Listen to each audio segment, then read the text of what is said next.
Hello అండి, అందరికీ నమస్కారం. ఎలా ఉన్నారు? ఈరోజు నేను మీ ముందుకు ఒక అదిరిపోయే విశేషంతో వచ్చాను. మన ఆంధ్రప్రదేశ్ రాష్ట్రంలోని మహిళలకు ప్రభుత్వం ఒక పెద్ద గిఫ్ట్ ఇవ్వబోతుంది. సాధారణంగా మనకు ఏ పథకం గురించి తెలిసినా అది మనకు వస్తుందా, ఎలా అప్లై చేయాలి అనే కన్ఫ్యూజన్ ఉంటుంది కదా. అలాంటి డౌట్స్ ఏమీ లేకుండా ఈరోజు మీ అకౌంట్లో డబ్బులు పడడానికి మీరు ఏమేమి చేయాలో చాలా క్లియర్గా మనం ఇంట్లో మాట్లాడుకున్నట్టే ముచ్చటించుకుందాం. ఎక్కడ స్కిప్ చేయకుండా వినండి, ఎందుకంటే మధ్యలో నేను చెప్పే చిన్న చిన్న టిప్స్ మీ పథకాన్ని మిస్ అవ్వకుండా కాపాడుతాయి. సో జాగ్రత్తగా వినండి. ముందుగా మనం పెన్షన్ల గురించి మాట్లాడుకుందాం. ఇది నిజంగా చాలా సున్నితమైన ముఖ్యమైన విషయం. మన చుట్టుపక్కల చూస్తూ ఉంటాం, భర్త పెన్షన్ తీసుకుంటూ కుటుంబాన్ని నెట్టుకొస్తుంటారు. ఒకవేళ ఆయనకు ఏదైనా ఇబ్బంది అయ్యి చనిపోతే ఆ భార్య పరిస్థితి ఏంటి? మనకు వచ్చే పెన్షన్ ఆగిపోతుందేమో అని ఆ తల్లి పడే ఆవేదన వర్ణించలేదు కదా. అందుకే ప్రభుత్వం స్పౌస్ పెన్షన్ అనే గొప్ప అవకాశం ఇస్తుంది. భర్తకు వచ్చే పెన్షన్ నేరుగా భార్యకు బదిలీ అవుతుంది. దీనికి ప్రస్తుతం ఆన్లైన్లో అప్లికేషన్లు కూడా మొదలయ్యాయి. మీరు చేయాల్సిందల్లా మీ భర్త డెత్ సర్టిఫికేట్, ఆయన ఆధార్ కార్డు, మీ ఆధార్ కార్డు మరియు రేషన్ కార్డు జిరాక్స్ పట్టుకుని మీ సచివాలయానికి వెళ్ళడమే. అక్కడ ఒక చిన్న ఫామ్ ఇస్తారు, అది నింపి ఇస్తే చాలు. నెలకు 4,000 రూపాయల పెన్షన్ అంటే ఆ మహిళకు ఎంత పెద్ద ఆసరా చెప్పండి. ఈ ఏప్రిల్ 20 లోపు కనుక మీరు అప్లై చేసుకుంటే వచ్చే నెల నుంచే మీ చేతికి అమౌంట్ అందుతుంది. సో మీ చుట్టాల్లో కానీ స్నేహితుల్లో కానీ ఇలాంటి పరిస్థితుల్లో ఎవరైనా ఉంటే కనుక మొహమాటం పడకుండా వాళ్ళకి ఈ విషయం చెప్పి పుణ్యం కట్టుకోండి. ఓకేనా? ఓకే, ఇంకో రెండో విషయానికి వద్దాం. ఇప్పుడు అందరూ ఆశగా ఎదురు చూస్తున్న ఆడబిడ్డ నిధి గురించి మాట్లాడుకుందాం. 18 ఏళ్ళ నుంచి 59 ఏళ్ళ లోపు ఉన్న మహిళలకు నెలకు 1,500 రూపాయలు అంటే సంవత్సరానికి 18,000 రూపాయలు మీ చేతికి వస్తాయి. మన చిన్న చిన్న అవసరాల కోసం, పిల్లల చదువుల కోసం ఎవరిని అడగకుండా ఈ డబ్బులు బాగా ఉపయోగపడుతుంటాయి.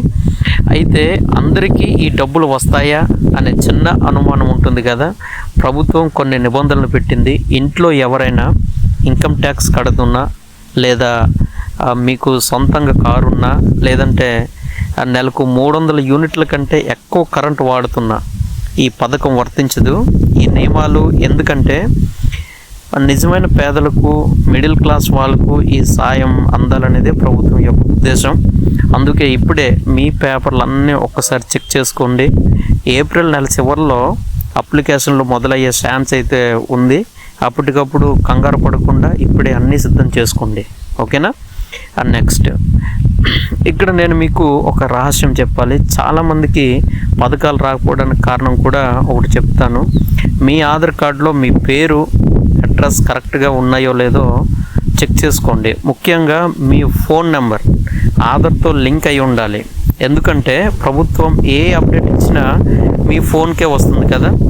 సో అది ఒకసారి చెక్ చేసుకోండి. అలాగే రేషన్ కార్డు, మీ దగ్గర పాత కార్డు ఉన్నా పర్లేదు, కానీ అది పనిచేస్తుందో లేదో ఒకసారి సచివాలయంకి వెళ్ళి అడగండి. వీలైతే కొత్త స్మార్ట్ కార్డు కోసం అప్లై చేయండి. ఇంకో విషయం, ఈకేవైసీ మీ వేలు ముద్రలో పడుతున్నాయో లేదో ఆధార్ సెంటర్లో కానీ సచివాలయాల్లో కానీ ఒకసారి టెస్ట్ చేసుకోండి. రేపు పొద్దున్న ఫింగర్ ప్రింట్ పడలేదని మీ అప్లికేషన్ ఆగకూడదు కదా. అందుకే ఈ జాగ్రత్తలు చెప్తున్నాను. ఇక అన్నింటికంటే పెద్ద పాయింట్, మీ బ్యాంక్ అకౌంట్. మీకు ఎన్ని అర్హతలు ఉన్నా అకౌంట్ సరిగ్గా లేకపోతే ఒక్క రూపాయి కూడా పడదు. మీ అకౌంట్కి NPCI అంటే ఆధార్ మ్యాపింగ్ అయి ఉండాలి. ప్రభుత్వం ఇప్పుడు డబ్బుల్ని నేరుగా ఆధార్ నెంబర్ ద్వారానే పంపిస్తుంది. మీకు నా చిన్న సలహా ఏంటంటే, వీలైతే మీ ఊర్లో ఉండే పోస్ట్ ఆఫీస్లో ఒక అకౌంట్ ఓపెన్ చేసుకోండి. ఎందుకంటే చాలా బ్యాంకుల సర్వర్లు డౌన్ అవుతున్నప్పుడు పోస్ట్ ఆఫీస్ అకౌంట్లకు గవర్నమెంట్ డబ్బులు చాలా ఫాస్ట్గా క్రెడిట్ అవుతుంటాయి. మీ బ్యాంక్ అకౌంట్ పనిచేస్తుందో లేదో రేపే ఒకసారి వెళ్ళి చెక్ చేసుకోండి. నా అకౌంట్కి ఆధార్ లింక్ అయ్యిందా అని బ్యాంక్ వాళ్ళని అడగండి, వాళ్ళు చేసి పెడతారు. ఓకేనా? ఇదండి ఇవాళ విశేషాలు. మీకు ఈ విషయాలు నిజంగా హెల్ప్ అవుతాయని నేను అనుకుంటున్నాను. మనందరం బాగుండాలి, మన ఇళ్లలో ఆడవాళ్ళందరూ సంతోషంగా ఉండాలి. ఇక వెళ్ళే ముందు ఒక చిన్న మాట, మనలో మన మాట. మీకు ఈ కబుర్లన్నీ నచ్చి నేను చెప్పిన ఇన్ఫర్మేషన్ మీకు కొంచెమైనా ఉపయోగపడింది అనిపిస్తే ఆ సంతోషాన్ని మీ ఒక్కరితోనే ఉంచుకోకుండా ఒక లైక్ కొట్టి షేర్ చేయండి. అలాగే ఇలాంటి మరిన్ని ఇంట్రెస్టింగ్ ముచ్చట్లు మీరు మిస్ అవ్వకుండా ఉండాలి అనుకుంటే మన ఛానల్ని సబ్స్క్రైబ్ చేసుకుని ఆ పక్కనే ఉన్నటువంటి గంటను ఒకసారి గట్టిగా కొట్టండి. మీ సపోర్ట్ ఉంటే మరిన్ని మంచి విషయాలతో మీ ముందుకు వస్తాను. అంతవరకు సెలవు. హ్యాపీగా ఉండండి. బాయ్.